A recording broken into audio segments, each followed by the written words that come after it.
So Nick Ball goes out there with a 10th round TKO. I guess they would consider that 11th round.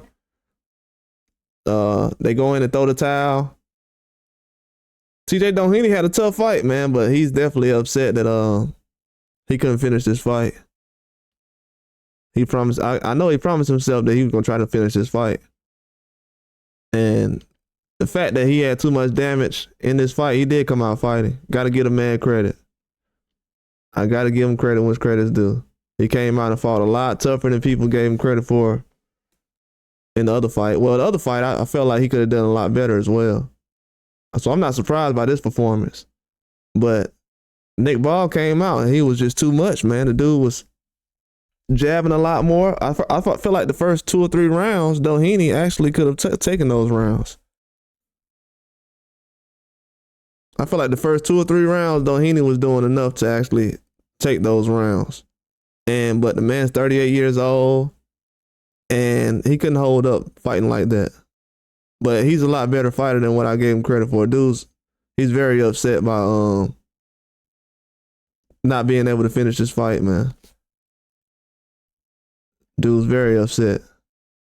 But I gotta give him respect though. He went out there and fought tough. Very good fight. Man was very aggressive. He did not fight on the back foot like he did last time. Yeah, he definitely earned my respect with that performance. He went out there and let Nick Ball know, hey, you gonna remember me one way or another. And Nick Ball was aggressive though. He was doing a good job going to the body, throwing a jab. Wasn't loading up with the right hand. I like how Nick Ball was fighting. You know, he still does the bully tactics and everything. You know, that's how he does. But I like everything that Nick Ball was doing in this fight. He did a good job, man. Very good job. He's a lot better than people give him credit for. As far as his IQ, that was a good fight. I'm gonna be honest with you. If anybody missed that fight, you can definitely go back and watch that. I would say in about 15, 20 minutes. They probably upload that fight online, but that was a very good performance. I feel like Doheny, he probably could have lasted 2 more rounds, but his eyes were closed. He wasn't really blocking the left hook like that. They didn't want him to have 2 eyes closed going back home. You know, it's virtually impossible to box with 1 eye closed at a high level, so that was a good performance. The referee definitely had a tough job with his hands because those guys were exchanging the whole fight. But Doheny is a lot better fighter than in that fight than he was in the Inoue fight. So got to give him credit for that. But I think it was a 10th round stoppage. I guess they'll count it as 11th round. But they threw in the towel before the 11th round started. And Nick Ball ends up getting a stoppage. He closed TJ Doheny's eye. He took his best shots. And he stayed going to the body. And Nick Ball, his nose is not bleeding this fight. So I didn't want to see him with another nosebleed too as well. So I think he did good in this fight. Got a lot of experience with fighting a guy like Doheny. Different kind of style. Southpaw. Nick Ball is one of the best featherweights in the world. And he also has one of the best resumes over the last 2 years in boxing.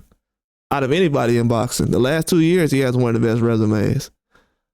Ever since he fought, I would say, if you want to say the Dogma fight, he's been fighting some tough people.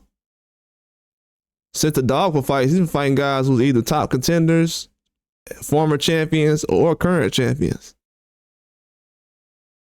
So you got to give the guy credit. He's one of the best right now. And he fights consistently. I like the way his training staff was working in this fight. They did a good job. Wasn't too much talk in between the rounds. He knew what adjustments to make. I don't know, man. Nick Ball is close to being the best fighter in the UK. You know, he's close to being that at that status. He put on 2 or 3 more performances like this, and another huge upset. If he beats a huge champion in the next 18 months, he's going to be considered one of the best fighters in the UK, hands down. Action-packed, too.